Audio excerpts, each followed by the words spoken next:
On va parler foot, puisque vous êtes tous les deux fans de foot et évidemment, vous avez, j'imagine, regardé ce match des Bleus hier. Un mot d'abord sur ce match, finalement perdu. On va revenir sur la confusion qui a eu lieu en fin de match. Qu'est-ce que vous avez pensé de ce match, David Assouline? Écoutez, il y a plusieurs regards à avoir. Le regard sur le jeu, ça nous a donné un enseignement, c'est que il y a en France largement de quoi faire deux équipes. Et donc, mais pas trois. Et donc, quand on a autant de blessés décisifs comme Pogba, N'Golo Kanté, Benzema, etc., eh bien, la profondeur du banc se réduit. Et hier, c'était assez lamentable, le jeu fourni en première mi-temps. Donc, il n'aurait pas fallu faire autant de changements de la part de Didier Deschamps? Non, parce que j'ai pas envie de juger, parce que là, le technicien, il sait, si par exemple, justement, comme il y a peu de profondeur, si un des indispensables avait été blessé parce qu'on l'avait fait jouer, on serait en train de dire qu'a fait Deschamps. Donc moi, je vais pas, on peut toujours refaire les choses après. L'essentiel, c'est qu'il n'y a pas de blessés, qu'il n'y a pas de carton, que donc l'équipe type peut être opérationnelle dans les moments décisifs, notamment le 8e de finale.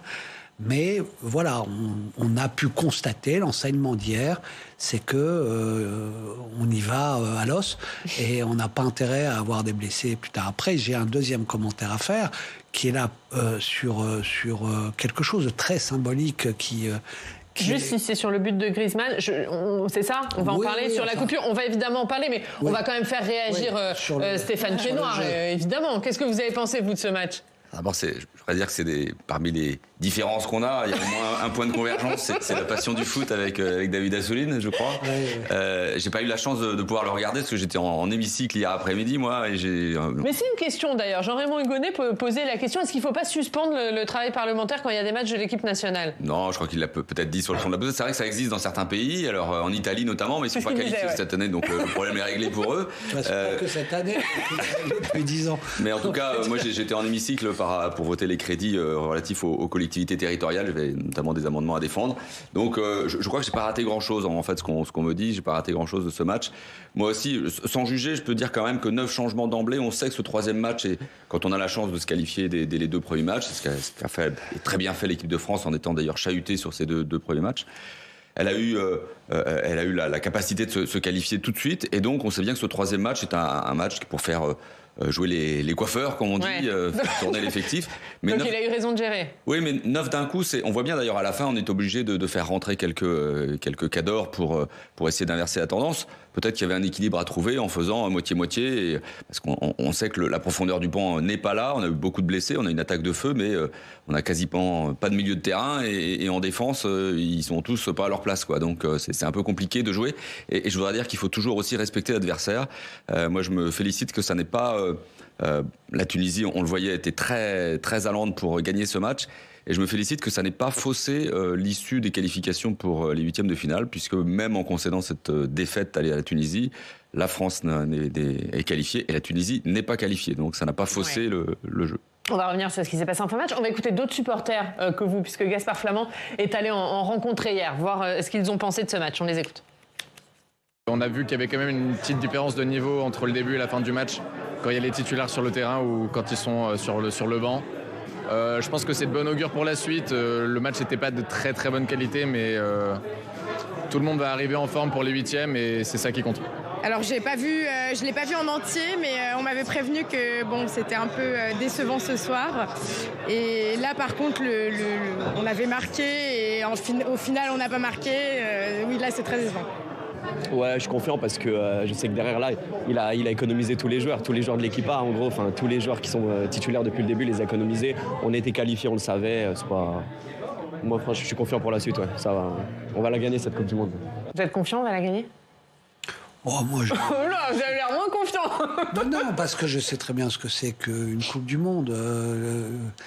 On l'a gagnée des fois avec des concours de circonstances qui auraient pu basculer à la dernière minute sur autre chose. Donc je connais trop le foot pour savoir qu'on a une équipe solide qui peut aller au bout, mais que sur un match, à partir de maintenant, c'est sur un match que ça se joue. Il peut y avoir tellement de choses qui se passent et il y a 4-5 équipes qui peuvent tout autant la gagner que nous. Est-ce qu'on a les armes pour? Oui. Après, c'est les matchs qui vont décider, l'état de forme du moment et les facteurs imprévus ou prévus. Le hasard, c'est peut-être la chance ou la malchance. Vous êtes confiant, vous, Stéphane Pienaar? Je pense qu'on est une équipe un peu moins solide qu'en 2018, notamment au milieu de terrain. Je regrette évidemment l'absence en dehors de Pogba, de N'Golo Kanté, qui était vraiment notre poumon en 2018. Il y a des facteurs chance, il y a aussi un facteur tableau. On a un tableau qui est, sans faire offense aux autres équipes qui vont finir première de leur groupe, un peu plus favorable. C'est-à-dire qu'on évite le Brésil et l'Argentine jusqu'en finale, donc c'est plutôt un bon signal. Allez, on va parler de ce qui s'est passé en fin de match. Ce but d'Antoine Griezmann marqué dans les toutes dernières secondes. On pensait le coup de sifflet final donné, puis finalement non, le but a été annulé. Vous voulez revenir là-dessus, David Assouline? Oui, parce que c'est très symbolique. D'abord, pas finalement non, il a bien été donné le coup de sifflet final. Donc normalement il y a dans les règlements aucun appel à la VAR possible à ce moment-là. Donc je pense d'ailleurs que la Fédération française fait un recours parce que ça c'est complètement établi. Je veux dire, les règles au moins elles sont écrites et il y a une seule possibilité, c'est si un joueur après a insulté ou a menti sur son identité, on peut revenir, mais le cas hors-jeu, etc., n'existe pas. Bon, donc ça c'est part, mais sur le plan politique, oui, j'étais surpris de voir comment maintenant l'argent, le commerce, donc la publicité, venait s'imposer sur l'événement qu'on était censé diffuser. Dès le coup de sifflet final, on balance une pub parce qu'on a beaucoup de monde captif et donc on doit vendre l'écran de cette façon en disant c'est l'écran le plus cher parce que tout le monde est devant et c'est les dernières secondes. Or, quand on prive le téléspectateur, celui qui regarde, de ce qui se passe pendant une minute après. Enfin, qu'on gagne ou qu'on perde, il y a des émotions sur le terrain, il y a quelque chose qui se passe, et ces coupures me choquaient. Mais là, hier, c'est venu se montrer au monde comme une aberration, puisque ces quelques secondes, effectivement, dès que le coup de sifflet final est fait, TF1 a coupé tout de suite, mais n'a pas pu donc suivre ce qui était quand même majeur, le fait que un match, soi-disant, le résultat même du match a été inversé sans que le diffuseur principal. Est-ce qu'il faudrait dire pas de coupure pub, une minute avant le coup d'envoi, une minute après le coup d'envoi ou plus longtemps? Parce qu'il y a aussi une coupure pub entre les hymnes et le coup d'envoi. Avant, il n'y avait pas de règle, il y avait juste le respect du téléspectateur. On a la charge de diffuser un événement de portée mondiale et de portée nationale importante. Donc, on a une éthique de la chose. C'est pas possible, par exemple, quand une équipe gagne, eh bien, elle fait un tour, il y a des pleurs, il y a des rires, il y a des gens étalés par terre, il y a des saluts. Tout ça, c'est l'événement. Il y a des consolations d'équipes adverses qui veulent dire des choses. Quand, par exemple, vous voyez le match Iran-États-Unis, un joueur américain qui console un joueur iranien qui pleure sur son épaule, c'est quelque chose qu'on doit montrer. On va pas dire non, c'est la pub, le match est fini. Donc, il y en a marre que ce soit le commerce, ce soit le fric, je vais le dire comme ça, qui viennent polluer le sport à la télévision. Et d'ailleurs, j'avais fait un rapport là-dessus. Ouais. Et je pense qu'il faudra y revenir. Stéphane Pienaar. Oui, moi aussi. Alors, je ne l'ai pas vu en direct, je l'ai dit tout à l'heure. J'ai revu les images. Ça m'a choqué aussi que l'on puisse couper instantanément la diffusion de ce match, de cette fin de match. Le TF1 a fait un mea culpa en disant que les caméras étaient rentrées sur le terrain. Enfin voilà, visiblement le match était terminé, le coup de sifflet avait été donné. Il faut rappeler que le coup d'envoi, après le but, le coup d'envoi a été donné, et à la suite de ce coup d'envoi, les 3 coups de sifflet signant la fin du match. D'après les règlements, il n'y a qu'un seul cas qui peut permettre de revenir, de refaire du jeu, c'est un cas d'exclusion, donc une agression verbale, physique ou une insulte. Voilà. Ça n'était pas le cas, un hors-jeu ne rentre pas, donc il y a une faute, il y a une erreur manifeste d'abord de jugement de l'arbitre. Je m'étonne, et on recourt à la VAR en croyant que l'arbitrage peut être totalement automatisé, totalement aseptisé de fautes humaines, d'erreurs humaines. On voit bien que ça n'est pas le cas, que là, un arbitre qui va consulter une VAR prend une décision contre des règlements internationaux. Il y a une contradiction. Maintenant, sur l'aspect fric qu'évoque David Assouline, on ne peut pas d'un côté se plaindre qu'il y ait de moins en moins d'événements internationaux qui soient diffusés en clair sur nos chaînes. C'est pas du service public, j'entends, mais c'est quand même en clair. C'est un accès grand public d'un événement majeur. Et TF1, je crois, a fait une bévue, s'en est excusé, mais on ne peut pas leur reprocher d'immédiatement optimiser leur diffusion, parce que ça coûte cher aussi. Hein. Les tarifs de la FIFA sont pas, c'est pas des philanthropes. Donc voilà, on regrette, mais je comprends. Et encore une fois, le coup de sifflet final était donné. Je comprends les émotions qui ne sont pas retranscrites, mais après, si on va dans ce sens-là, on va pas on n'ira pas pleurer lorsque tout sera diffusé sur beIN ou sur d'autres plateformes payantes intégralement. Non, mais quand même une petite remarque. Non, c'est justement, ça vient de. Ça n'a été possible que parce qu'il y a ce genre de coupure qui n'existait pas avant, si brutale. C'est-à-dire que, bien entendu, qu'il faut de la publicité, et c'est pour ça que TF1 peut diffuser, ou sinon elle pourrait pas le diffuser. Donc là-dessus, on est complètement d'accord. Mais on peut pas dire c'est regrettable et dire que ils ont bien fait. Non, ils ont mal fait, puisque ça rend possible ce genre de choses. Ça a été vraiment à la seconde. Même ce que nous a montré ensuite TF1, c'est-à-dire ces images où on voit bien les 3 coups de sifflet, etc., ils n'ont pas pu le montrer.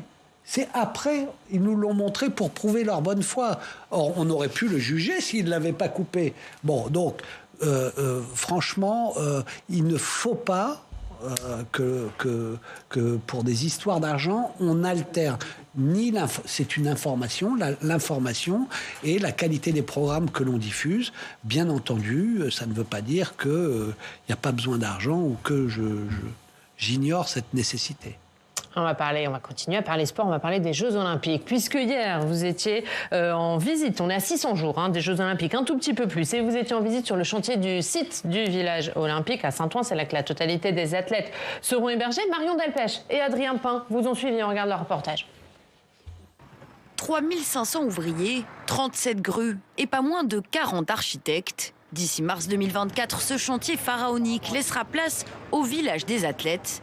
15 000 au total de plus de 200 nationalités, logés en vase clos, avant que le village ne soit reconverti en véritable quartier de vie. On est au cœur du village olympique, au niveau de la future gare routière des Jeux Olympiques, là où les athlètes partiront pour leur compétition. Et derrière nous, on voit la Cité du Cinéma, ce grand bâtiment en briques, qui pendant les Jeux servira de restaurant pour les 15 000 athlètes accueillis dans le village.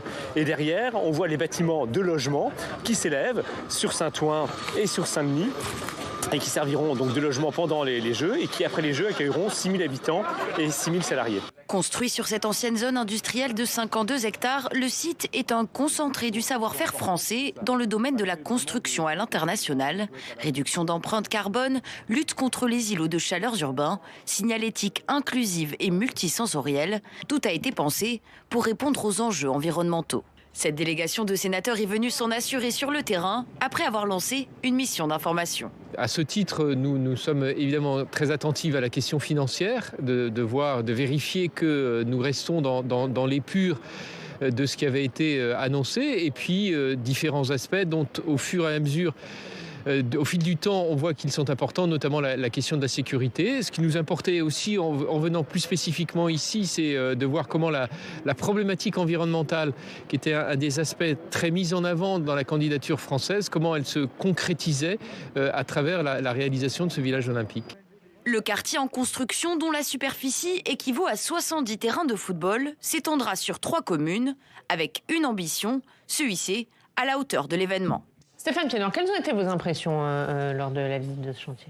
L'ampleur du chantier, ça a été dit, 52 hectares d'emprise totale, Donc c'est gigantesque, c'est des constructions, des projets immobiliers vraiment d'envergure et très ambitieux, et avec des architectures d'ailleurs à noter.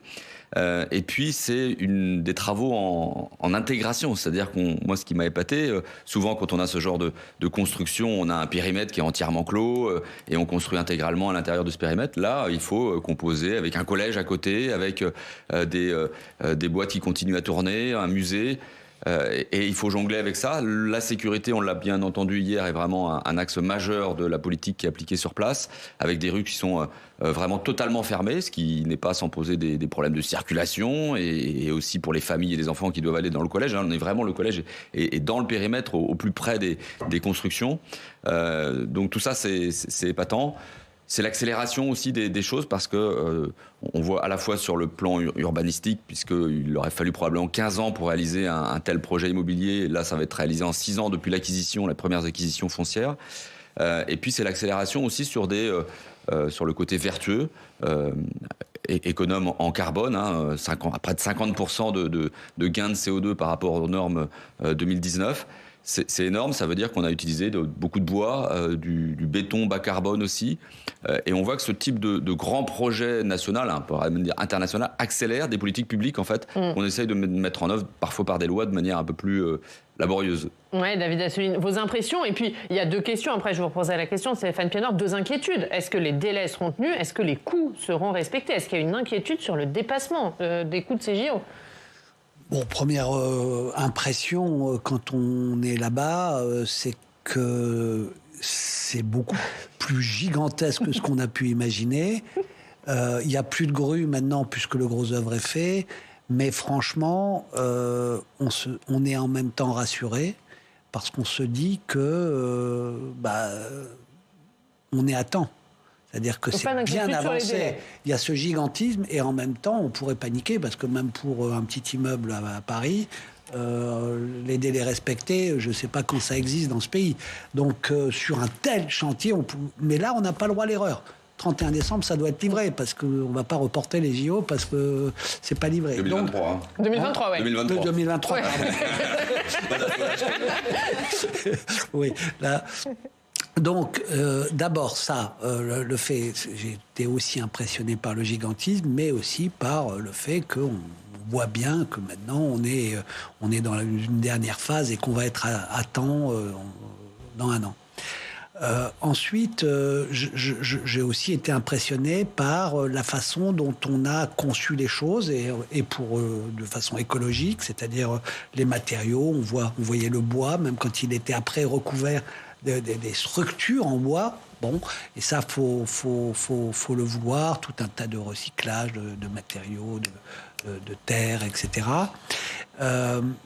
Et puis on a pu voir concrètement comment ça va être reconverti directement pour le logement social, et y compris des logements en bureau quand il y a une destination de bureau après, avec une possibilité de le faire de façon facile. Aujourd'hui, si vous voulez convertir des bureaux en logements ou l'inverse, il faut quasiment tout recasser, donc c'est du gâchis à tous les niveaux. Pour ces infrastructures, ah, oui, ça oui. C'est important. Hein. Ça ne s'arrêtera pas une fois les JO terminés. Ça va être un quartier incroyable, et jamais, vous avez raison, jamais avec des investissements normaux on aurait mis ces délais, ni ce quartier aurait pu bénéficier de cette chance, et en termes d'équipements collectifs, de logements sociaux et d'activités économiques avec les bureaux. Donc c'est vraiment pour l'instant beaucoup d'optimisme. Après, est-ce que là aussi sur la question financière, il faut veiller. Les choses avaient l'air maîtrisées, à part, j'ai posé d'ailleurs la question hier, j'étais surpris qu'on ait donné des chiffres en 2017 sans tenir compte de l'inflation courante. Je ne parle pas de l'inflation exceptionnelle, parce que forcément ça trompe l'œil. Donc déjà, en prenant l'inflation courante, on est à 150 millions de déficit, entre guillemets, pas de déficit, mais en tous les cas de dépassement des prévisions. Et puis, l'inflation exceptionnelle qu'on ne pouvait pas prévoir, je le concède, ils évaluent à peu près au même chiffre, voire un peu plus important. Donc, ça va faire un dépassement de 300-400 millions. Et ça, on va en savoir plus, mais l'État doit prendre largement plus sa part. Quand il dit 2 tiers aux collectivités locales, 1 tiers pour moi, alors que déjà, il n'aide pas les collectivités locales avec la crise énergétique, avec l'inflation, et qu'elles sont, elles aussi, à l'os, avec des factures qui explosent, il ne prend pas sa responsabilité, et donc, j'espère qu'on ne va pas faire peser sur les collectivités ce dépassement-là et que l'État va abonder plus. Vous partagez cette inquiétude, Stéphane Fillon ? Oui, alors 150 millions, c'était le chiffre qui a été annoncé très rapidement. La ministre Oudéa Castéra a reconnu qu'on serait probablement au-delà. Il faut savoir que les contrats ont été signés sur des euros, sur des euros 2017. Ouais. Donc on savait qu'il y avait de toute façon une inflation, il y avait un surcoût. De même qu'il y a des délais qui sont rarement respectés dans la construction immobilière. Il y a toujours un peu d'excédent sur les dépenses. Je pense que ça va se tenir. Il faut bien avoir en tête quand même qu'il y a un budget qui est maîtrisé. Ce que je reproche, c'est un peu cette division en deux entités. Vous savez, il y a le COJOP et puis la Solidéo, qui globalement ont 4 milliards de budget chacune, ce qui fait chacune communique sur ce budget-là. Alors qu'en fait, si on totalise, ça fait bien 8 milliards.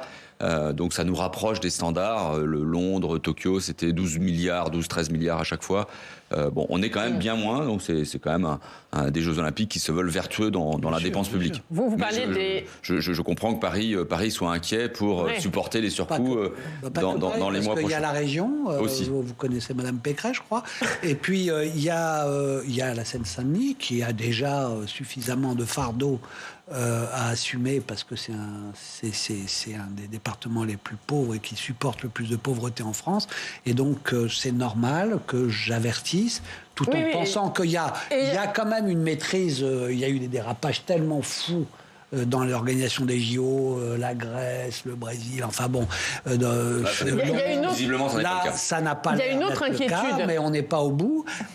Mais là, maintenant, que l'État prenne ses responsabilités. Il y a une autre inquiétude qui concerne les élus locaux. On va en parler avec vous. Audrey, ils sont remontés, les élus locaux, parce que l'organisation des Jeux Olympiques, ça pourrait causer l'annulation de nombreux festivals. Oui, on pense notamment aux Solidays, à Rock en Seine, Lollapalooza, les Vieilles Charrues. J'en cite que quelques-uns, mais des festivals et des événements sportifs, il y en a pléthore quand on part du 23 juin, départ de la flamme, au 8 septembre, fin des Jeux paralympiques. Le problème, c'est qu'avec 600 000, voire 700 000 personnes, rien que pour la cérémonie d'ouverture qui se déroulera en plein air, il va falloir une hyper-présence des policiers et des gendarmes dans un contexte de risque terroriste. C'est ce que dit Gérald Darmanin, le ministre de l'Intérieur. On parle même de faire venir des militaires réservistes.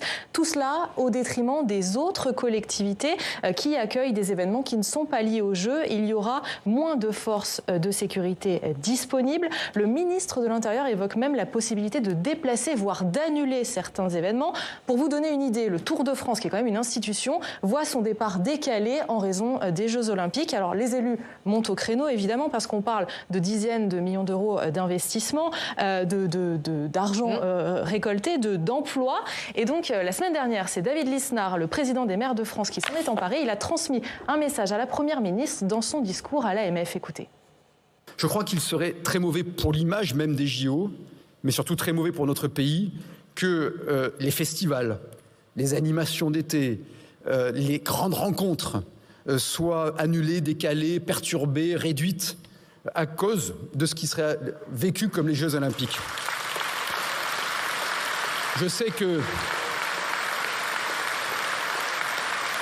des travaux ont été engagés en la matière, mais ces événements, et notamment nos événements culturels, bien évidemment, permettent le partage de la culture. Bien évidemment, ce sont très souvent des centres de ressources, de création de richesses, de création de valeur, de création d'emplois. Et surtout, marquent tellement l'image de la France. Les grands festivals d'été sont la France, font la France et la font rayonner dans le monde entier. Vous le voyez, David Lisnard qui a été très applaudi par les élus. Et la Première ministre lui a répondu dans son discours qui suivait. Écoutez. AMF, nous examinerons le calendrier et construirons une solution équilibrée. Un travail a été initié par les ministres de l'Intérieur, des Sports et de la Culture pour trouver les ajustements nécessaires. Il va se poursuivre jusqu'à la fin du mois en lien avec les maires, les organisateurs et les préfets. Accueillir les Jeux Olympiques et Paralympiques, c'est un défi considérable en termes de sécurité, C'est un défi considérable pour nos forces de sécurité intérieure et nous devons être au rendez-vous. Elisabeth Borne qui a donc prôné la conciliation. Mi-décembre, elle doit faire un point avec les festivals. Le sort de ces mêmes festivals sera abordé le 18 décembre lors d'une réunion du conseil d'administration des JO. Oui, Stéphane Piednoir et David Assouline, je vous fais réagir, il nous reste 30 secondes chacun. Est-ce que vous êtes rassurés par ce qu'a dit Elisabeth Borne? Pas du tout, enfin, c'est sur la forme, c'est quand même dingue de voir qu'on consulte maintenant sur des décisions qui ont été prises par le président de la République avec une cérémonie d'ouverture tout en mégalomanie pour Jupiter, avec 2 fois 6 km à couvrir, avec des forces de l'ordre qui sont déjà très sollicitées. Je rappelle qu'on est toujours en très grande vigilance attentat sur notre territoire. On dit tiens, c'est une idée géniale, et puis on a le ministre de l'Intérieur du coup qui lors d'une audition dit on va annuler tous les festivals et à la mi-décembre 2022 on va se dire on va se concerter pour voir quel festival on pourrait maintenir en 2024, mais tout est quasiment calé aujourd'hui. Il faut savoir que un festival ça s'organise pas sur 2 ou 3 mois, il faut prendre date avec les artistes, etc. Enfin, je ne comprends pas la méthode. Qu'il y ait une problématique sur l'organisation des Jeux Olympiques avec une concentration de forces de sécurité, je l'entends, mais la méthode, elle est quand même très contestable. Vous avez souligné un problème de méthode aussi ? Oui, d'abord, c'est pas la faute à la beauté de la cérémonie envisagée, parce que ça, je suis très heureux que ce soit magnifique et que le monde voit quelque chose de magnifique, la scène, le patrimoine, et vous allez voir les retombées économiques pour le tourisme de faire les choses en beau et en grand. Donc le problème n'est pas là, c'est que le ministre de l'Intérieur oppose le sport à la culture, et justement, c'est le moment où la France se montre au monde. Donc si tout ce qui fait qu'elle brille et qui est au fond, au très fond de l'âme française, de sa créativité, etc., qu'est la culture, on la met de côté, symboliquement, y compris, c'est complètement fou. Économiquement, M. Piednoir a raison, les festivals, tout se programme bien avant, et même un décalage de 3 jours, ça change tout, et ça fait perdre de l'argent. Mais surtout, je trouve fou qu'il y a un problème de sécurité, mais l'armée, elle peut faire des tâches de protection civile. Donc vous en appelez à l'armée pour pallier enfin, j'en appelle à l'armée. Non, mais ça veut dire que ça c'est peut pas aider. L'armée avec les tanks et les missiles. Bon, ça reste des Jeux Olympiques. Donc j'en appelle pas. Non, mais ça veut dire qu'il y a des réserves dans l'armée. L'État a les moyens par l'ensemble de ses ministères. Il n'y a pas que le ministère de l'Intérieur pour faire qu'il y ait des forces en nombre suffisant. Et je pense que si M. Darmanin, qui aurait dû avoir cette idée tout seul, quand même, il n'a pas besoin de moi. Mais là, vous l'avez soufflé. Ne l'a pas, c'est probablement parce qu'il y a une question de « je veux être le patron » et il ne peut pas être le patron de l'armée. Donc, il faut savoir collaborer et l'État, c'est un gouvernement avec tous ses moyens. Allez.